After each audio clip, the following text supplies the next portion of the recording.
All right. Ladies and gentlemen, as you know, The Cure arrived this morning here on the QE2 and are kind enough to come by here and before the commencement of their 40-day U.S. tour to answer some questions. So there is a microphone out here in the back of the room, and you'll be, direct your questions to them from the microphone, and please try to keep it brief. And The Cure. Hello, everyone.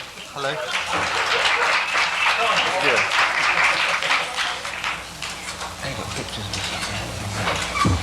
Do you want a question? Yeah, our first question is, could we have a drink, please? Our first question, most of the reviews that have come out of Wish have referred to this as being an upbeat album and talks about how The Cure are so mopey and downbeat and so forth and so on. Do you feel that's true? What, the mopey downbeat bit or the... Either one. No, I think as with Disintegration, a lot of the initial reviews are quite flimsy, if that's the right word. I think that probably musically a lot of Wish is more accessible than Disintegration, but I don't think it's particularly more upbeat, because originally Disintegration was perceived as a very downbeat, gloomy album, but it had things like Lullaby and Love Song and Fascination Street. So, and like with Wish, I think people have picked up on Friday I'm in Love and High and Doing the Unstuck, but they've kind of ignored some of the other ones. So I think it's just as varied as anything that we've done. More varied than anything we've done, probably. That was a long-winded answer, isn't it? Hello, Chris Perry from London. Would you like a drink? Yes, please. You won't get us one, but you just wanted to ask it, so you seemed important. Yes, I was wondering how many videos you're going to be shooting in support of the Wish album, and also if you'll be doing another concert film during this tour. Say that over, mate. There'll be a third single. There'll be 3 singles off the album. So we'll be making another video, obviously. Will those be released on videotape? I imagine when we've got enough, like, to warrant putting out something that's a bit more long form. Any concert footage? Yes, we will be doing. We'll probably be filming. More than likely, we'll be filming the New York show at the end of the tour. Mine's still in the same. Because we'll have got good bone. Can I rub it? It's not rubber. Is there a venue for that show? Sorry? Is there a venue for that show? The last show was yours. Is there a venue picked out? We haven't decided the venue for the film yet. Haven't we? I don't. Actually, we're probably the last people you should ask where we're playing at the moment. 'Cause we just stepped off the boat. Everything's changed. I'd love to go to the show. So what did you do on the QE2? Did you play shuffleboard or anything interesting? Why the QE2? It's the only boat that goes over. Only us 3 came across on the boat.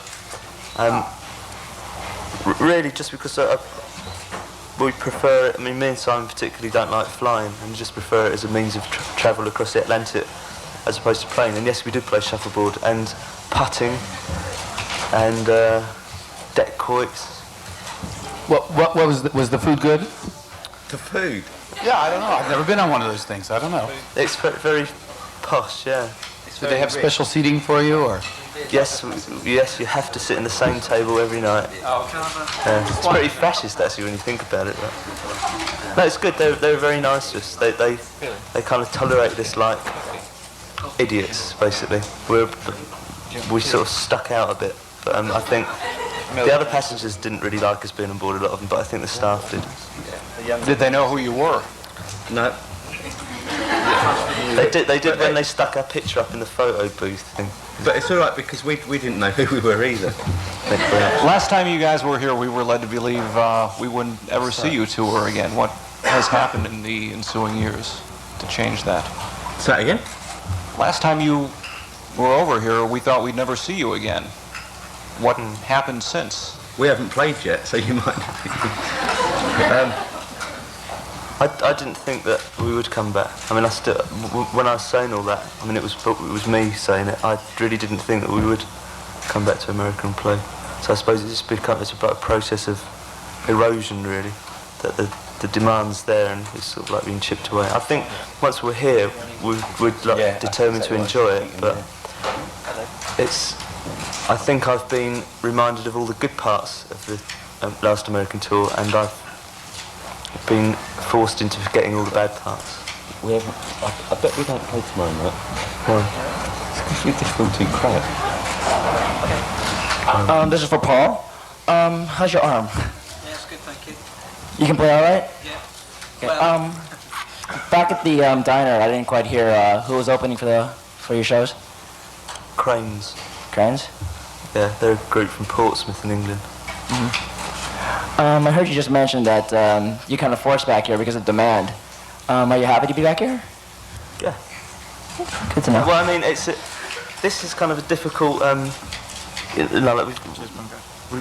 We've had to get up at 7:30 this morning, and it doesn't feel very normal coming and doing something like this at the best of times. So, but I think we did 12 British concerts before we left, and they were getting better and better as we were going along. So if we pick up from that, We've peaked now. but I mean, that's the only part of it that really makes any sense to me. I think to most of us is that if it works on stage, the whole thing works. If it doesn't, it doesn't. See here. At the diner, I was the one that sent you the picture. I was wondering if you liked it. I did, yeah. All right, thanks. Thank you very much. Underneath it, I took it apart because I could see there was something underneath it. It's That was a design I didn't really like, so it made a good back. Sorry. So do you have any plans for anything off schedule that you're going to do? Some place you're going to go, something you're going to see, something you're going to film, somebody you're going to visit? If only it was like that. I can't remember the last time that I actually went out and did anything on a tour. It's probably about 7 years ago. But everyone else does a lot more than I do, so... What's that? Well, these? I've been taking Disneyland. Thank you. That seems to be something that always happens. Just depends on how much time you've got off in any particular place and just find out what there is to do in that place at that time and how you feel from the previous night. So you're going to buy a leather coat like the rest of... that way at least you can Am all... I the only one? No, there's 3 of them. You got to get 2 more. Mine's in England, so I left it behind, it's being shipped out. It's spoiled way. Most of the time on days off on a tour that's this long, it's like 11 weeks, the temptation is just like to do nothing. Because all the rest of the time you're meeting a lot of people and you're doing things, so it's not as if you're kind of missing out, you know. Usually a day off means that you're just happy to have a day where you don't have to do anything, you just sleep. Robert, you said a few years ago in an interview that you hated making videos. Do you think that it takes away from the music at all? I hated making videos, did I say? Yeah. I think that the better videos that we make add something, and that's why they're the ones that I like. I think the video for High was really poor. The process for making videos is a bit tedious, but they're good. But the video for the next single, for the Friday I'm in Love one, is good because it actually brings something out of the group that isn't necessarily in the song. So when they work on that sort of level, it's worthwhile. But sometimes they're just so gratuitous that you wonder why you're bothering. You know, it's like, so what? It's another video. It's just. But then I suppose you can start to think like that about things like this as well. Just self-promotion. It gets a bit tedious after a while. We try and do as little as possible. Brian? As you know, I know you guys are tired, but as you know, this is an election year here in the States, and how do you feel about people from the rock community coming forward and giving their political views and influencing these young minds who are buying your albums? Just say the last bit again. People how do you feel about, people from the rock community, like, the different band members coming forward and giving their political views to these voting age people who are buying their albums? Do you think that's fair? Do you think there's a place for that? There's two ways of looking at it. Is that if you're stupid enough to vote a certain way because someone who's in a group tells you to, then it's. But at the same time, there are by default, I suppose, people that are in groups that are aware of what's going on. You don't have to be a complete fool to be in a group. You can like live outside and be aware of things that are happening.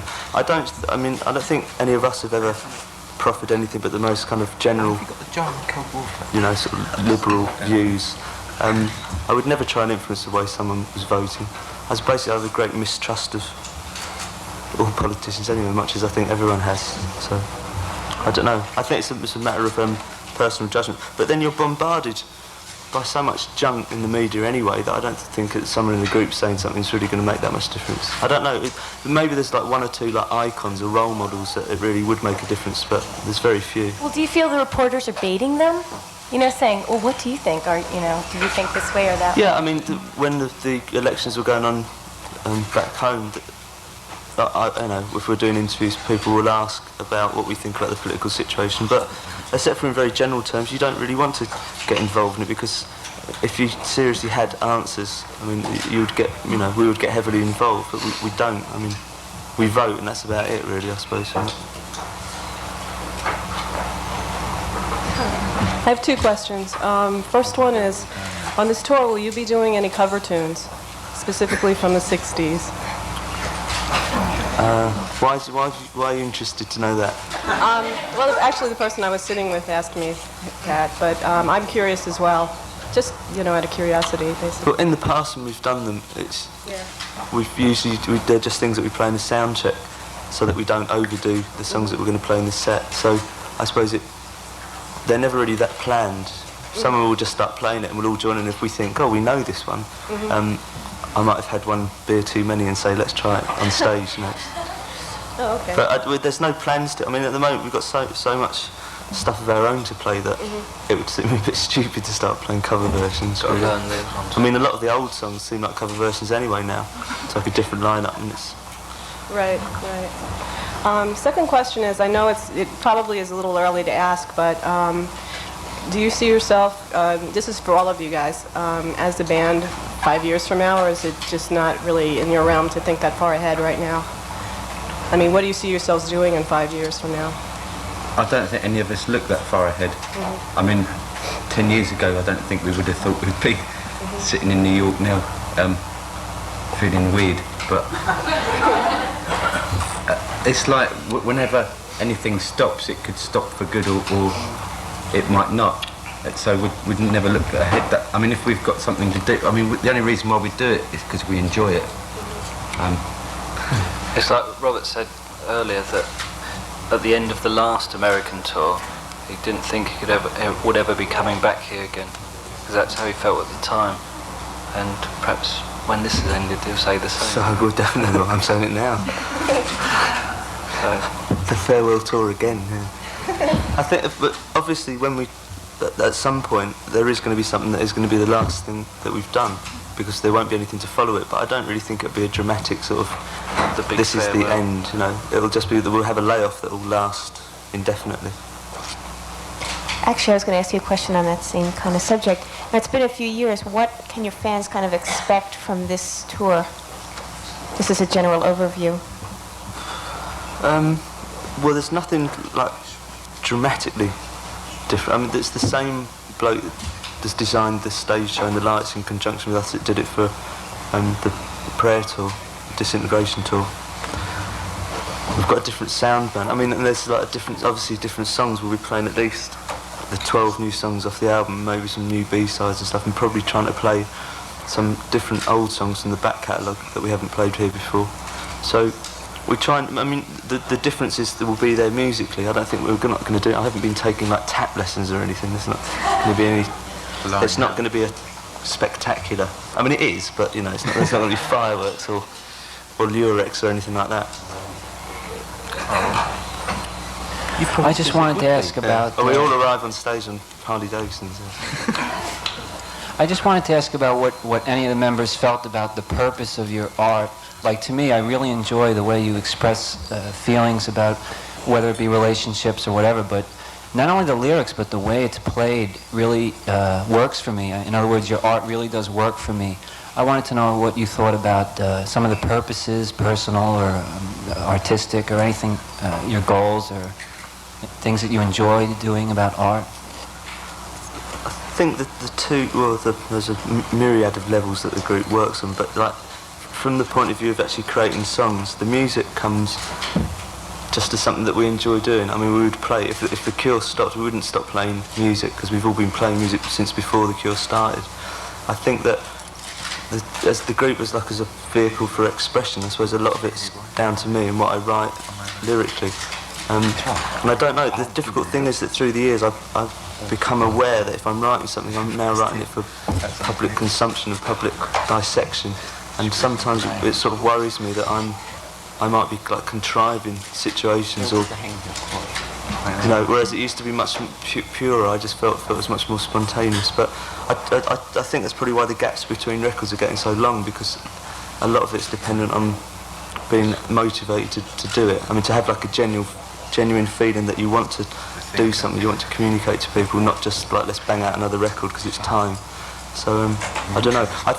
We started on an instrumental album when we were doing the Wish album, and I think that'll be the next thing that we do, because I think it will shift the emphasis away from me doing all the talk.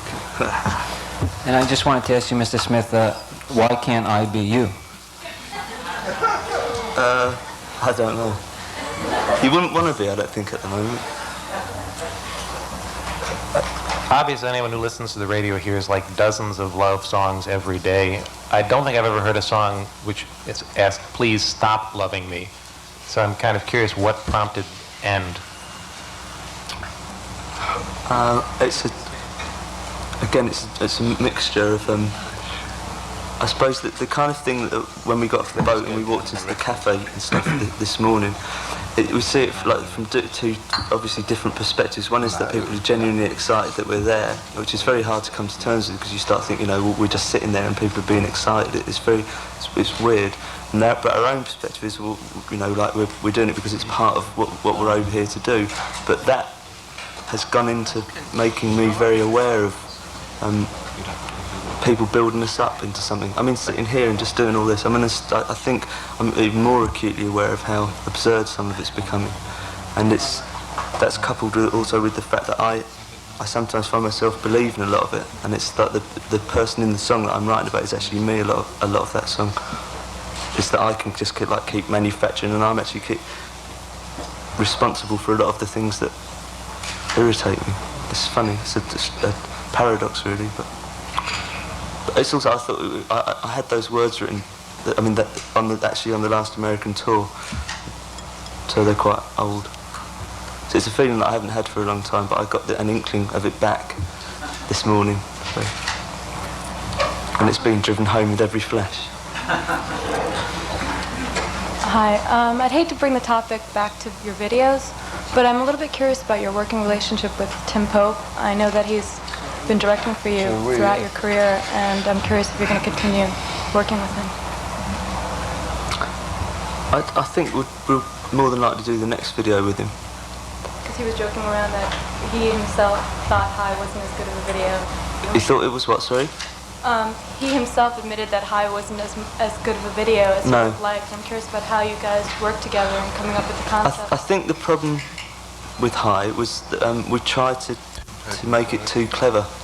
And I think the videos that work best with Tim are the ones where we have a very simple idea that we know is going to work, and we can just react to it. Like High took 2 days to make, and that's why it's even worse than it would otherwise have been, because we knew when we were halfway through day 2 that it wasn't working, and he knew as well. There wasn't much we could do about it by then. Whereas with the Friday I'm in Love video, we actually did it in about 2 hours. We just had some beers and just did 5 takes, and that was it, and that was the video done. I've heard that your personalities are very similar. Would you say that's true? What, me and Tim? Yeah. This is coming secondhand from a producer, so I'm not really sure. No. I don't. I don't think they are actually. I don't think I'm very much like him. I hesitate like him. That's about it, really. Thank you. I can see him thinking. In that part of it, I can see that we're similar. But he's much more. Yeah, it's difficult. I would really hope I wasn't like him. Anyway, not in the privacy of my own room, anyway. A few of us at the fan table were curious as to why both Christmas and cats are often mentioned in your music. Why? Why? It seems to be a common theme. You say, there's Love Cats, and you mentioned Cats and High, Yeah. and Christmas and several other songs. I suppose a simple, dumb answer is that I like cats. Just wondering. And Christmas is just like is an excuse for people to be. Christmas works it is an excuse for people to be friendly. Sometimes, and they don't really mean it. Other times they do. It's a nice word as well. Christmas. Yeah. But sometimes it's a good way of breaking down barriers between people. People sort of are more themselves at Christmas in a funny way. But, and also, having said that, Christmas is one of those things that's never as good as you remember it used to be. Easter's better than Christmas, but Easter doesn't sound as good. Easter's cat. Easter's brilliant. I hate Easter. I'd just like to add that I'm glad you're back. Thank you. Thank you. I like Easter bunnies. Do you? But I don't like Easter eggs. Not Easter eggs, but everyone always has a good time at Easter. So Do they? Yeah. I didn't even know it was Easter this year. Didn't you? When I realised that there was an Easter this year. Sorry. It's okay. First of all, are you guys all comfortable? Are we comfortable? Yeah, because I'm not. Yesterday, as a matter of fact, I'm shaking so hard if you like it. But anyway, I asked someone if they wanted to come to your concert with me, and a passerby interjected, well, the girl said she didn't know who you were, what you were like, so she wasn't too sure. So a passerby interjected and said, well, do you like Depeche Mode? And she said that she did. And he was like, well, it's a given if you like Depeche Mode or Erasure. You've got to like The Cure. How do you feel about this given? What a given. I think we've always found it quite strange how we're lumped in with Depeche Mode in It only America. happens here. In the rest of the world, it's like we couldn't find two more disparate groups, really. Although the strange thing is that we know, because like Perry's brother works with Depeche Mode, and in fact, like Perry grew up with Depeche Mode. So we know them really well, but that's why we know that we're nothing like them, and we don't. And our music's dissimilar. It's like. Well, I realize that you have, distinguishable qualities, whatever. Well, I mean, in that the common factor is that they're the same age as us, and they're English and they're lads. You said that it was only like that in America. What's it like in Well, Europe? people just I guess? don't draw those comparisons anywhere else. They don't think they compare us musically. And I think we find it weird that we are compared musically to them. I think it's more on the level that we've reached. Our careers have kind of reached levels at similar times. In that way, in other places, the thing is that we're compared on that kind of level to different groups, depending on who's successful in the same terms as us in different countries. Like it used to be New Order a lot about 5 years ago, and suddenly they stopped getting bigger, I suppose. So Depeche Mode took over as the comparison. I don't know. I mean, it doesn't really. I mean, between the five of us, if we joke about those kind of comparisons, we don't take them very seriously. Well, I hope you enjoy your stay in America. Thank you very much. Thank you. Guys, the new album debuted in Billboard at #2 here, which is kind of amazing. What did you think of that? I was gutted that it wasn't #1. And I'd like to go on record as saying I despise Def Leppard and everything they've ever done. What was the reaction in England too? I didn't catch the charts and stuff. They showed marginally more taste that it went to #1 in England. Right. No, I don't mean that. But I do sort of mean it, because I can't believe how popular Def Leppard are. And also it sickens us that they're always singing with Union Jacks, and yet he adopts that horrible fake rock American accent. You think, good. Now they're from England, and you're not lumped in with them. Huh? They're from England, and you're not lumped in with them. No. I mean, so only one lot of us would walk out if we were. They're not from England, they're from Sheffield. Different place. Right, thank you. To make you some new fans in Sheffield. If you weren't spending the next 3 or 4 months traveling, what would you be doing? I mean, or what would you rather be doing? Put it that way. That's not a fair question, because I think that whatever you're doing, even if you're really enjoying it, there are always things that you would rather do. So it's a bit loaded. I think, hopefully, that we're all here because we are going to enjoy it. So there will be times over the next few weeks when each one of us individually will wish that we were somewhere else. But I think, as a group, we take a decision to do something, and everyone's happy with that decision. So it would be a bit negative, I think, to start thinking about what we'd rather be doing. Do you consider this work, though? I mean, it's obviously there's a level of tedium that you'd probably rather not. There's certain elements of it that have become work, but still very, very few. I mean, we're doing this like today, and sort of getting things out of the way so that we're not bothered by it. But having said that, there'll always be things, you know. But it's no, it isn't work at all. It's really good fun. It's quite hard, some of it. For each one of us individually, I think we find different aspects of it hard. But generally, like the constantly like moving on somewhere else and never really feeling that settled for more than never spending more than 2 days in one place. That makes me go a bit weird. But the concerts make it worthwhile. Actually playing the shows? Yeah, because we've just played like a dozen concerts in England, and everyone's really enthusiastic by that, and really made coming here like more enjoyable to look forward to, just knowing that. So you actually still enjoy playing? Yeah, we started off, I was saying we're only going to play an hour and a half, because I thought we should pace ourselves, and I think we started off playing 2.25 hours and got up to about 2 hours 45 by show 12. So were you serious when you said, do we still enjoy playing? Sure. But why do you think we'd do it if we didn't? Well, it's I'm not sure. I mean, I can get very little sense of what what you're about from here. We're not obliged to do anything. No, certainly not. The only reason why we're here is because we've said we're going to be here. I mean, it makes a whole. Don't know. That's just really weird. Well, it's, what I'm wondering is if you're how much of it is enjoyment and how much of it is a sense of obligation. But do you really think that we'd go on stage and hate it? Like, well, you specifically, or bands in general? Of course, bands in general do that all the time. But you specifically, I don't know. That's what I'm trying to find out. I know some bands do, but what you've got to you have to like also have a balance between the enjoyment that you're getting on stage and putting that alongside the things that you don't enjoy. And I think that's like, we're coming back to America, like I said earlier, there are certain parts of touring which I really, really hate and have a very bad effect on me. And it's just like, as long as I personally think that it's the two like are balanced in favour of going on stage, the feeling that I get from playing music with the others on stage, then we'll keep playing concerts. But I mean, there probably will come a point when the balance shifts the other way, and it's not worth it.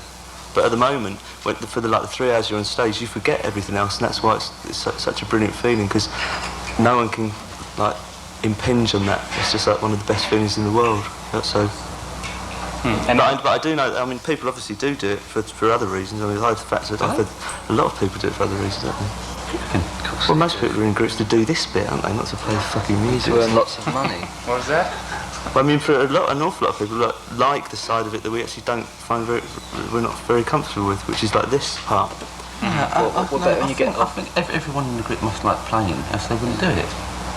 We get bands they might like they might like this side, but they must like playing as well. What if you get bands that the individual members hate each other because they've been together so long, but they keep the group going because it's like a successful unit, and then they probably like.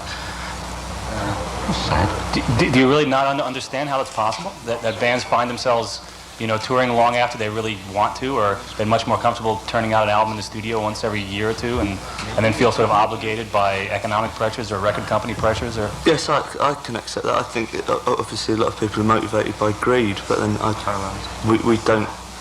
That has never been a motivation for the group, and certainly wouldn't ever be now, because we've had a lot more than we need for years and years. So it's like, well, let me ask something that might be considered. I mean, obviously we can. I see that we have to like keep a check on certain sides of the group because we can make money for other people, and I see that a lot in like I mean, originally this American tour had been pushed up to something like 16 or 17 weeks, and I knew that was just purely for economic reasons, not for any other reason. And so it's reduced down to like 11 or 12, because I thought that that last month it will just kill us, you know, and we won't be very good on stage, so what's the point? We won't enjoy it. But then people will say, well, but you could have earned this, you know, and but then... If you weren't successful, you know, as a recording act and as a touring act, would you still be doing it, you think? I mean, would you still be doing records even if they, like, 5 people bought them and that was it? And well, we used to. But they're just as good. That's what... Yeah, you were younger then, though. I mean, it kind of... We're still young. Oh, yeah. Younger. Yeah, I mean, I suppose a certain amount of disillusionment would creep in if you'd feel like you were bashing your head against the wall. But then, if there's always a part of it that you're doing for yourself, like, and a lot of the Cure has been based on that kind of selfish attitude that we've made records for ourselves a lot in the past. We don't really care if anyone else likes them, and that feeling's still quite strong. I mean, if we play a concert and the audience, if the audience doesn't react, we can all come on stage and think like that was one of the best concerts we've done. And so, I mean, obviously, if the audience reacts really well, it can make it even better. But there's a certain part of the group which is like untouchable, and that's just like the selfish part and what the reasons why we do it for ourselves.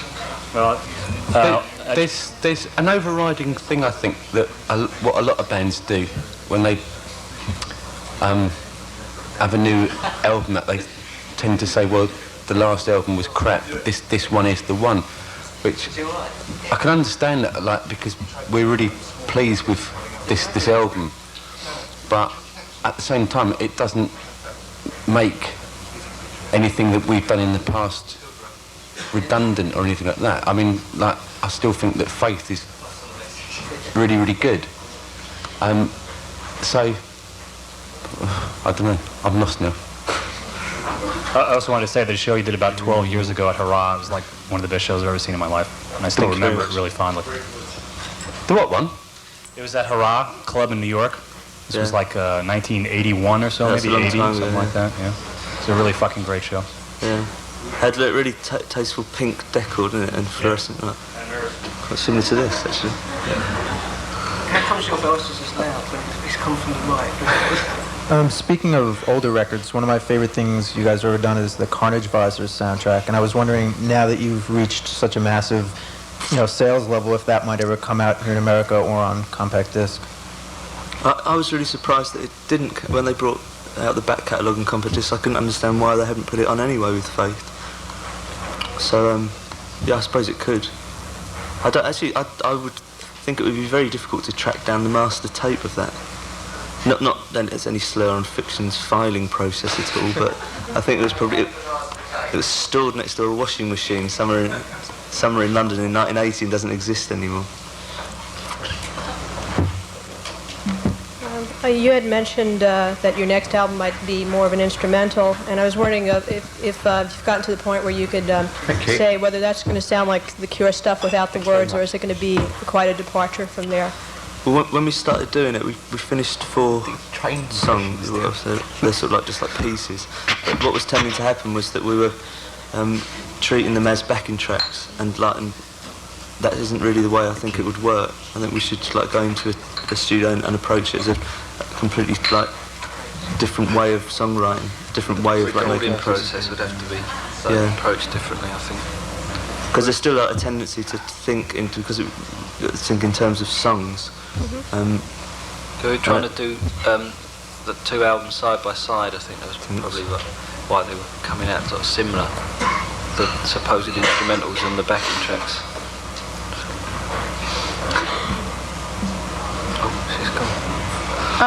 What do you guys like? Sorry. What do you guys stand like spiritually? Ooh. It's very early in the day for this kind of question. Can you be a bit more specific so we can get out of that one a bit easier? Like religion, like just like your beliefs, like existence. Should we meet somewhere like later on? And I think we're a bunch of hippies, really. We all believe in peace and love. I'm serious. I don't think any of us... Do you guys like believe in God? What, collectively? There's... I don't know. I mean, none of us go to church on a regular basis. None of us like have a regular place of worship. I don't think any of us really hold to the notion of an organised religion. We don't adhere to one particular set of beliefs. As to whether or not individually we believe in something that could be called God, isn't really something I think that matters to anyone else. I don't personally. Wish I did, but I don't. Because everyone's got their own view of like religion or the universe as an energy force or something like that. So even just in that sentence, it's a trick question. Yeah. So you'd have to ask everyone. You've got a crystal in your pocket, haven't you? Yeah. Hey, thanks. What, are you religious then? Is that what you asked? No. You're not writing for like the Catholic Herald Tribune or something? What made you ask that question out of all the things? Because I wanted to know like your views, you know, and like so I could put sort of like my views together with yours and see how they fit in. I think all religion is based on fear. I think it's something inside human beings to sort of believe in. What? Yeah, I think that's there must exactly be what I something believe in, bigger. yeah. But then, if you look at like organised religions, they're usually like they always appear corrupt in some way, you know, or to have been perverted throughout the course of history. So, personally, I tend to. It's very difficult to accept that anyone else like knows anything, you know, knows that much more than. This is for everyone. Will any of you be doing any outside production projects in the near or distant future? But with other people? Yeah, outside of The Cure. Go on, answer that. QE2, You play have? back? No, you have. What? You've played. Yep. Oh yeah, I have done, yeah. I've done some things outside of The Cure. Daryl's gonna have it. Only because he thinks it's going to be like Easter, he could have called it Bunny or something. Not from Daryl's lawyers, please. Personally, no. I don't really feel the need to. I think any kind of creative urge that exists can be fulfilled most of the time within the context of the group. I don't think we're really that tied down to playing or performing a certain way. So I don't know. I never get. I mean, I don't ever get that kind of urge anymore. To play with other people. To do anything really. I think at all. When a band gets to a certain point, if a member of that band collaborates on a lesser known band's like project, then it can work in two ways. One, it can sell the record just because fans will buy it, and that can be like good for the unknown band. Also bad because it's not being sold on its own merit. And I mean Robert probably gets lots of offers to do stuff, and you have to consider that aspect before you. No, but it is there, and you have to consider it. Well, like on the British States, we got a band that hasn't got a record deal, just like that we've seen play in London. And they supported us, and so coped with that. It acted like an entree for them to use. But it's difficult to get too heavily involved because, like Perry's right, you tend to overshadow. Like the only thing I've done recently is with a group called And Also the Trees, and I've produced a 12-inch single with them. Which was overshadowed just by the fact that my name was on the sleeve, even though they've been going for like 12 years. So it's difficult, really. I think maybe at some point in the future, when like the Cure doesn't exist as it does now, that we'll probably get involved in other things.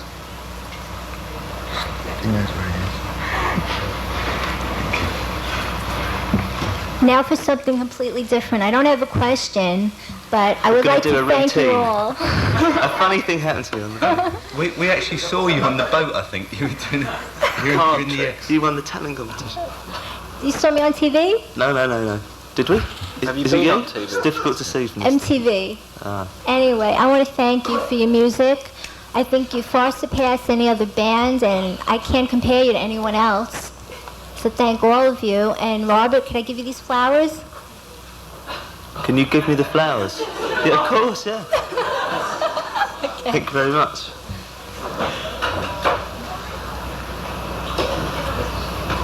Why were you on MTV? Thanks very much. All this advertising, how great the laser show was. Alright. Thank you. I'm one of your biggest fans. Thanks, guys. See you at the show. Me? Thank you. Thank you very much.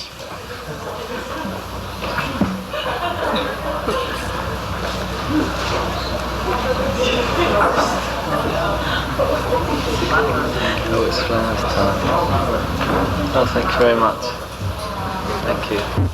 Very kind of you. Thank you. I'm not Robert, by the way.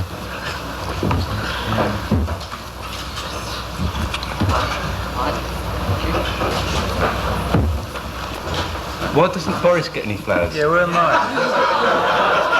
That's from me. No, I don't want your flowers. My own. The recent concerts you did in the UK were in fairly small clubs, and I wanted to know how come the people in Britain were so much luckier than us in the US.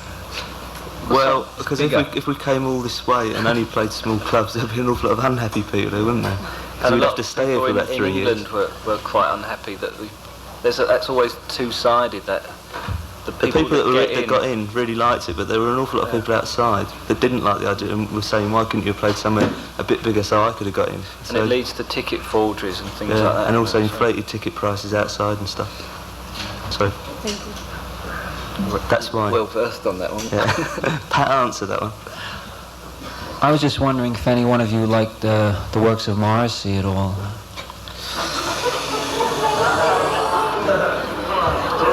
That sharp intake of breath is a no. The other question I wanted to ask was... Do you like him then? I'm sorry? Do you like Morrissey? Well, I like some of the feelings he expresses and some of the ways he expresses them. Don't you think he's a self-pitying twat? I understand your comment. I'm not writing this just on purpose, but like anyone can write sixth form poetry and like feel sorry for themselves all the time. It's just crap. He's really overrated and crap. Sorry. It's okay. You don't have to apologize. One other question. I just want. See what makes me really angry about it is that he's meant to be this brilliant lyricist, and yet, like, say someone like Robert spend a lot of time over words and reject things that are far superior than anything. You really said it because you like me. You know, anyone can write about being alone in a bloody room. It's shite. Sorry. Quick part 2 of the question. No, it's okay. As long as it's not about the Smiths back catalogue. No, the last question I had was, there's a lot of news now about racism and all these things in this country. I wanted to know, in South Africa they're now hanging white cops for killing blacks, and here we're hanging African Americans. But I wanted to know if you thought that we're composed of like American leaders and people, a bunch of moral cowards, as Henry David Thoreau said, one of the greatest American writers. Just if you can comment on what your perceptions are about Americans and maybe your government. I think that's right, touching on such complex, and it's very difficult for us to comment like legitimately, I think, on things that happen in America. I mean, there are parallel things that have happened in Britain over the past few years with like racial tension in the cities, and it's still there. And obviously on a smaller scale, we've had like problems in Britain, and I think that, I mean, obviously leaders are generally, both in this country and in our country, are out of touch with the general feeling of the population. It's just been proven in the past few weeks of how out of touch they actually are. I think it's probably shocked a lot of them into realising that they're desperately out of touch. As to whether it changes anything, I don't know if it's moral cowardice. I think it's a kind of feeling that, particularly in this country, it's so fucking big that whatever you do doesn't make any difference. And it goes back so far. Like the young people who are like causing riots on the streets have grown up in a situation that it was like put into them by their environment, which went back further and further, and by the time it explodes as the way it did just recently, you can't sort of solve those problems in a short space of time. I was reading a piece in one of the papers here, I think I don't know, that a lot of the problems of solving the problems are that no one can agree on what the solutions are. Yeah, everyone's got theories about where it comes from, what the cause is, the root of the problem. So it's tricky. It's not really the kind of question that you could deal with in this sort of environment either. But I mean, I don't know. I think that anyone that sort of like thinks about it, the trouble is that it's very easy to take that kind of like righteous liberal approach to it all. But I think a lot of the tensions that exist, I mean, even we're unaware of. I mean, there are parts of London where we wouldn't go to. You know, and there's a genuine fear there, which is a terrible thing to admit. But it's easy for, like we saw what happened in LA, like on the news, and it's easy for us to probably sit around and discuss it and probably like build your own view of what could be done. But which we did, but even then we didn't arrive at any conclusions. Well, we don't know half of it either. No, and any solution that you arrive at, you can always see that there's a way to undermine that, and a way it will be turned on its head, because the other side of it is that it's not only the people that are running this country, the ones that are the crooks. There's an awful lot of crookedness at every level of society, isn't there? So, I mean, if you just throw money at people, it's usually the people that don't need it and don't deserve it that get it. Thanks a lot.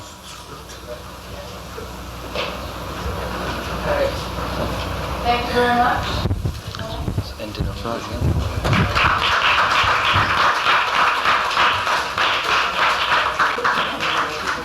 Thank you all very much.